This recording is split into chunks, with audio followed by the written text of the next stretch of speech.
संसद के मानसून सत्र में विपक्षी सांसदों का हंगामा जारी। आज भी दोनों सदनों में नारेबाजी के चलते लोकसभा की कार्यवाही दोपहर 2 बजे तक के लिए स्थगित कर दी गई थी। यूपी विधानसभा के मानसून सत्र का आज तीसरा दिन कार्यवाही को अनिश्चितकाल के लिए स्थगित कर दिया गया है।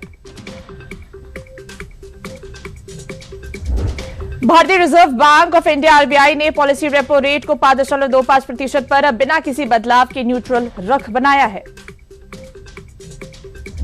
अनंतनाग जम्मू कश्मीर में अनुच्छेद 370 हटने के 7 साल पूरे। भारतीय जनता पार्टी के कार्यकर्ताओं ने रैली निकालकर इस फैसले का मनाया जश्न। अयोध्या राम दरबार दर्शन के लिए पास व्यवस्था खत्म। श्री राम जन्मभूमि तीर्थ क्षेत्र ट्रस्ट ने भक्तों को ध्यान में रखते हुए लिया फैसला। नीट यूजी काउंसलिंग 2026 के लिए एमसीसी ने जारी की हेल्पलाइन 1800102763 पर संपर्क कर सकते हैं या फिर ऑफलाइन वेबसाइट पर ऑफिशियल वेबसाइट पर जारी कर सकते हैं। विदेश मंत्री एस जयशंकर ने कहा कि बदलती विश्व व्यवस्था में विकासशील देशों की आशंकाओं को आकार देने वाला बहुपक्षवाद समय की जरूरत है। मुंबई के सिद्धिविनायक मंदिर में दान घोटाले के आरोपों के बाद पिछले 5 वर्षों में मिले नकद और जेवरात के ऑडिट का आदेश दिया गया है। गोवा में एसटी आरक्षण पर अमित शाह से मिले सीएम सावंत।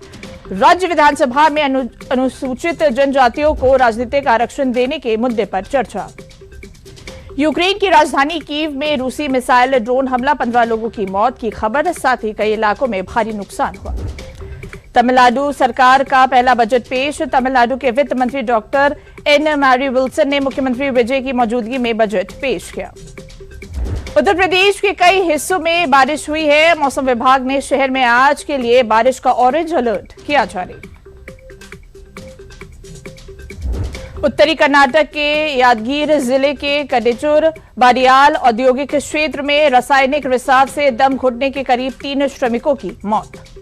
छत्तीसगढ़ में वन डिस्ट्रिक्ट वन स्पोर्ट्स योजना शुरू करेगा राज्य। उप मुख्यमंत्री अरुण साव ने कहा कि सरकार खेल और खिलाड़ियों के विकास के लिए काम कर रही है। बोचौला विवाद मामले में आज सुप्रीम कोर्ट में अहम सुनवाई होगी। अदालत के अगले निर्देश से ही प्रशासन की आगे की व्यवस्था की दिशा तय होगी। मेरठ में कांवड़िए गंगाजल लेकर शहर में प्रवेश करने लगे हैं। सुरक्षा के लिए डॉग स्क्वाड जांच, विशेष कंट्रोल रूम और त्वरित रिस्पांस व्यवस्था लागू की गई है। श्रीनगर की डल झील अब म्यूजिकल फाउंटेन शो में कश्मीर की संस्कृति, परंपरा और प्राकृतिक सुंदरता को संगीत और रोशनी के माध्यम से प्रस्तुत किया जा रहा है।